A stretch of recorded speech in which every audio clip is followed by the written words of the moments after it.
बिस्मिल्लाहिर्रहमानिर्रहीम। अस्सलाम वालेकुम नाज़रीन, मैं हूँ महरीन सब्तैन और देख रहे हैं आप मेरा यूट्यूब चैनल। नाज़रीन, मैंने एक सिलसिला जो शुरू किया है उसी की ये एक कड़ी है और वो सिलसिला है आपको थोड़ा अवेयरनेस देने के हवाले से। हमारे इर्द-गिर्द हालात और वाक़यात ऐसे होते हैं जो हमारे लिए बहुत बड़ा सबक रखते हैं। वालिदैन अपनी बेटियों की शादी करते हैं इस उम्मीद और आस के साथ कि उनके घर बसेंगे, वो अपने घरों में खुश होंगी, उनकी नस्लें आगे बढ़ेंगी और वो एक अच्छी माएँ जो है वो साबित होंगी और उनकी ज़िंदगी के लिए हमेशा दुआगो रहते हैं। और बेटियों की माएँ, मैं हमेशा कहती हूँ कि वो कभी भी अपनी ज़िम्मेदारियों से फ़ारिग नहीं होती और ख़ास तौर पे ऐसी बदनसीब बेटियाँ जिनकी शादीशुदा ज़िंदगी जो है वो अच्छी नहीं गुज़रती या जिनके लिए उनका ससुराल, उनका शौहर जो है एक अच्छा शौहर, एक अच्छा ससुराल नहीं साबित होता। ये कहानी जो है एक ऐसी पाकिस्तानी बेटी की कहानी है। एक खूबसूरत नौजवान तालीम याफ्ता लड़की, मास्टर्स उसने किया हुआ था और ये बच्ची जो है इसके वालिदैन जो है, जैसे आम तमाम वालिदैन जो है अपनी बेटियों की अच्छी जगह शादी के ख्वाहिशमंद होते हैं, वो भी चाहते थे कि उनकी बेटी की शादी जो है अच्छी जगह हो जाए। और इनकी बेटी जो है उसने मास्टर्स किया था सोशल साइंसेज़ में और वो चाहती थी, एक जैसा लड़कियों की ख्वाहिश होती है कि हम और पढ़ें, हम कहीं बाहर जाएँ, तो उसकी भी एक हमेशा से ख्वाहिश थी आयशा की कि मैं बाहर जाऊँ, मैं बाहर जाकर और तालीम हासिल करूँ और बाहर जाकर ज़िंदगी गुज़ारूँ। एक ख्वाब देखे थे उसने अपनी ज़िंदगी के।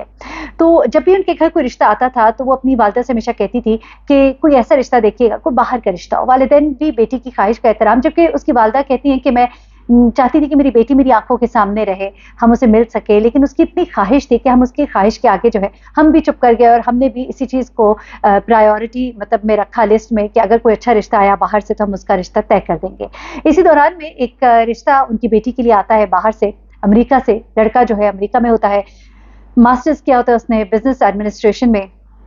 और वहाँ पे जॉब एक अच्छी कर रहा होता है। फैमिली जो है उनकी एक जानने वालों के थ्रू आती है, तो उनको थोड़ा ये एतबार भी होता है कि चले ये जानने वालों ने इनके बारे में बताया है, लोग अच्छे होंगे और लड़का जो है उसको देखते हैं, तस्वीर वगैरह देखते हैं, अच्छा लगता है और रिश्ता वगैरह जो है इनका तय हो जाता है। उसके बाद जनाब ये लड़की जो है खूबसूरत ख्वाब जो है अपनी आँखों में सजा लेती है और लड़का जो है वो पाकिस्तान आता है और शादी होती है। उसके बाद पेपर्स तैयार करने का कहकर वो चला जाता है और उसके बाद ये यहाँ से उसका इंतज़ार करती है कि उसे वहाँ पे बुलाया जाएगा।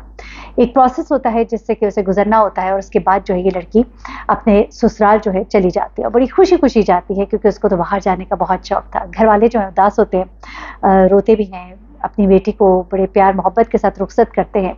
कुछ लोगों के वहाँ पे नंबर्स भी उसके साथ शेयर करते हैं कि अगर कोई मसला मसाइल हो, जिस तरह एक वालिदैन अपनी तरफ से हर तरह की एहतियात करते हैं और ये लड़की जो है ये पिया-दे सुधर जाती है। ये जब वहाँ पे जाती है, कुछ दिन तो वहाँ पे बड़े खूबसूरत उसके गुज़रते हैं, लेकिन उसके बाद उसकी ज़िंदगी के खौफ़नाक तरीन दिनों का आगाज़ होता है।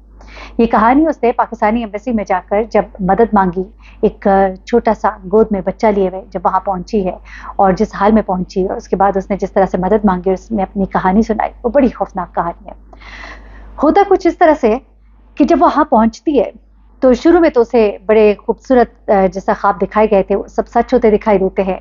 खूबसूरत सा घर होता है, शौहर होता है, सास होती है, ससुर होता है, एक देवर भी होता है और एक उनके घर में एक खातून होती है जो बड़ी खूबसूरत होती है और वो भी इसी घर में रहती है और उसके बारे में इसको ये बताया जाता है कि इनके दूर पार के रिश्तेदार हैं। ये लड़की जो है, ये वहाँ पर ज़िंदगी अपनी शुरू करती है, लेकिन महीने के अंदर ही उसको ये अंदाज़ा होना शुरू हो जाता है कि उसे तमाम वो बातें करनी पड़ती हैं जो वो खातून जिसके बारे में बताया जा रहा था कि वो इनकी रिश्तेदार है, एक जवान सी लड़की थी और बहुत सी चीज़ें उसे खटकने लगती हैं। यानी कि उसके मियाँ के साथ बैठ के बातें करना, उसके साथ बाहर जाना, कई दफ़ा ग्रोसरी लेने के लिए उसके बजाय उस खातून को ले जाया जा रहा होता है और उसे इम्पोर्टेंस दी जा रही होती है और कई दफ़ा उसने ये देखा कि उसका शौहर जो है, जब वो कहीं बिज़नेस की मीटिंग्स का बताकर जाता था, तो उन्हीं दिनों में वो लड़की जो है, जो उनके घर में रहती थी, वो भी घर से गायब हो जाती थी और ये कहा जाता था कि वो किसी रिश्तेदार के घर गई है। जब उसने अपनी उस लड़की की अपने शौहर के साथ कुर्बतें जो है बहुत ज़्यादा देखी, तो वो उसे खटकने लगी और उसने ज़्यादा ऑब्ज़र्व भी करना शुरू कर दिया, तो उसे अंदाज़ा हुआ कि उसका शौहर जो है और वो जो है ज़्यादातर वक़्त जो है एक-दूसरे के साथ गुज़ारे हैं। कभी लॉन में बैठे हैं, वो आती है तो उसका शौहर उठ के चला जाता है, उसको अवॉइड करता है। ये चीज़ें उसे बहुत खटकने लगी और उसने अपने मियाँ से इस्तफ़सार करना शुरू कर दिया, जिस पर वो इससे चिढ़ना शुरू हो गया और उसने इसको 1-2 बार झड़क दिया। उसके बाद डर के मारे उसने सवाल ना किया कि ये ना हो कि उसको मज़ीद बुरा लग जाए और दिन गुज़रते चले गए। उस वक़्त तक जब तक कि वो प्रेग्नेंट ना हुई तो उसका ख़्याल ठीक से रखा जाता रहा और उसको महसूस ना होने दिया गया कि कोई मामला है। लेकिन जिस दिन वो अपने घरवालों को ये खुशखबरी सुनाती है, उस दिन के बाद वो कहती है कि मेरे बुरे दिन शुरू हो जाते हैं। आमतौर पे लड़कियों के लिए ये बड़ा ही एक अच्छा खूबसूरत वक़्त होता है, घर वाले उसको इम्पोर्टेंस देते हैं, उसका ख़्याल रखा जाता है। तो वो कहती है कि उसका ख़्याल तो रखा जा रहा था, लेकिन अब जो एहतियात बरती जाती थी मुलाकातों में उस लड़की और अपने शौहर के दरमियान, वो मुलाकात जो है बालाए ताक रखी जाने लगी। अब कई दफ़ा जब वो अपने कमरे में आती थी तो वहाँ पर उस लड़की को पहले से ही बैठा हुआ पाती थी और ये चीज़ उसे बहुत बुरी लगती थी। उसने उससे चिढ़ना शुरू कर दिया और उसके साथ बुरे रवैये से ज़रा बातचीत की, 1-2 बार ज़रा रूखे रवैये से। तो इस चीज़ का असर उस पर ही बुरा पड़ा कि उसके शौहर ने आके उसको बहुत बुरी तरह से झिड़का और वो रोती रही कई दिन। कहती है मैं कई दिन रोती रही और मुझे अंदाज़ा ना हो सका कि दरअसल मेरी नाक के नीचे ही क्या चल रहा था। उसके बाद क्या होता है कि जैसे ही इसकी डिलीवरी का टाइम करीब आता है, तो ये खातून जो है, ये वहाँ पर उसका हर वक़्त ख़्याल रखना शुरू हो जाती है, जैसे वो कोई बहुत इम्पोर्टेंट है उसके लिए और बहुत ही ख़ास है उसके लिए। और उसे ये चीज़ जो है शर्मिंदा करती है ये सोचकर कि मैं तो इसके ऊपर शक करती थी और देखो ये मेरा कितना ख़्याल रख रही है। और उसके बाद वो कहती है कि जिस दिन उसके यहाँ बेटे की विलादत होती है, तो सब घर में बहुत खुश होते हैं। कहती है मैं भी बहुत खुश थी कि चलो मैंने अपने शौहर को बेटा दिया, अब मेरी बड़ी अहमियत होगी। लेकिन वो दिन जो है उसकी ज़िंदगी का एक बड़ा ही खौफ़नाक दिन था, जिस दिन उसे ये पता लगता है कि ये जो लड़की उसके साथ रहती थी, ये दरअसल उसके शौहर की पहली बीवी है। जी हाँ, इस खातून को जिन पेपर्स पे बुलाया गया, मालूम हुआ कि उन पेपर्स में इसका शौहर शो ही नहीं किया गया, बल्कि कोई और तरीक़ाकार लगाया गया, जिसमें कुछ एम्प्लॉयमेंट के पेपर्स तैयार कराए गए। गालिबन कोई एलएमआईए के थ्रू उसको बुलाया गया, जिसमें पॉइंट्स वगैरह बनाए जाते हैं एम्प्लॉयमेंट का शो करके कि यहाँ पे एम्प्लॉई है। कुछ इस तरह के तरीक़ेकार थे, जो उसने बाद में जाके सारे एम्बेसी में बताए,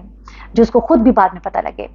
पेपर्स में वही औरत उसकी पहली बीवी थी और उसकी कोई दूसरी बीवी नहीं थी। और ये लड़की जो है, इसको एम्प्लॉयमेंट और एक एम्प्लॉई शो करके और गालिबन कोई एम्प्लॉयमेंट बाय करके किसी उस तरीक़ेकार से बाहर बुलाया जाता है। और इसको नहीं मालूम था, इसने तो बस वो सब कुछ किया जो उसका शौहर इसको कहता गया, पेपर्स तैयार हुए, पूरा एक प्रोसीजर था जिसके थ्रू पे इसको बाहर बुलाया गया। दरअसल मकसद ये था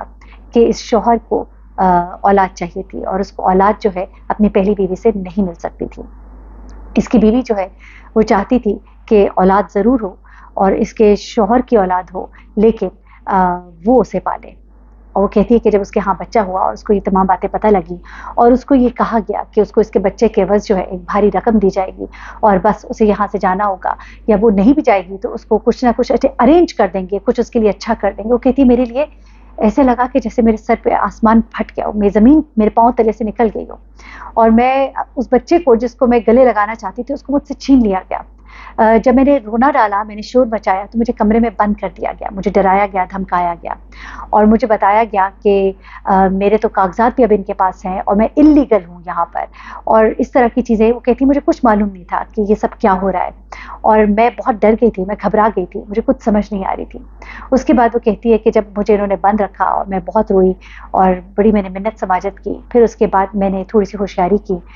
मेरे पास कोई नंबर भी अब नहीं थे, कुछ भी नहीं था, मैं किससे राब्ता करती, मैं अपने घर वालों से राब्ता करना चाहती थी, मुझे राब्ता करने नहीं दिया जा रहा था। फिर वो कहती है कि मैंने आखिरकार इनसे मिन्नत समाजत की और मैंने कहा कि ठीक है मैं यहाँ से चली जाऊँगी, मुझे मेरे बेटे से मिलने दिया जाए। कहती है मैंने थोड़ा अपने बच्चे को गोद में लिया, प्यार वगैरह किया। 1-2 दिन मैं थोड़ा-सा सेटल हुई, उन्हें जब लगा कि मैं अब आराम से चली जाऊँगी, उन्होंने मेरे तमाम कागज़ात वगैरह जो है मुझे कहा कि हम तुम्हें टिकट करके देंगे और तुम वापस जाओगी और कभी ना आने के लिए जाओगी और हम तुम्हें बहुत अच्छा पे कर देंगे। उन्होंने मेरे अकाउंट में कहा कि पैसे बहुत अच्छे ट्रांसफ़र कर दिए जाएँगे और ये सारी बातें जो कुछ भी उसने बताया। उसके बाद वो कहती है कि किसी तरह से मैंने, हमारे हमसाए में खातून थी और मैं पिछली खिड़की से मैंने उनको आवाज़ दी और फिर मैंने उनको अपना मुद्दा बताया। वो पाकिस्तानी थी और उन्होंने फिर मुझे जो है उन्होंने गालिबन कोई हेल्पलाइन पे फ़ोन किया और उसके बाद उसको निकलने में मदद दी और उसको पाकिस्तानी एम्बेसी पहुंचाया और वहाँ पर उसने जाके अपनी ये तमाम तक कहानी बताई। उसके बाद फिर अब इन लोग को ज़ाहिर-सी बात है उनके ऊपर केस किया जा रहा है। वो अपने बच्चे को लेकर एम्बेसी पहुँचती है किसी तरह से, वो एक लंबी स्टोरी है, लेकिन जिस तरह भी वो वहाँ से एस्केप करने में कामयाब होती है और अपने बच्चे को वहाँ से लेकर और उसमें उसकी खासतौर पे वो कहती है कि जो साथ वाले घर की खातून थी उनका बड़ा किरदार है, मैं उनकी ये नेकी कभी ज़िंदगी में नहीं भूल सकती। वो वहाँ एम्बेसी पहुँचती है, वहाँ जाके फिर तमाम तर मामला जिस तरह से भी, क्योंकि उसके पास कागज़ात नहीं है और वो तमाम चीज़ें, और फिर उसके बाद बीच में पुलिस भी पड़ती है और तमाम चीज़ों को देखा जाता है।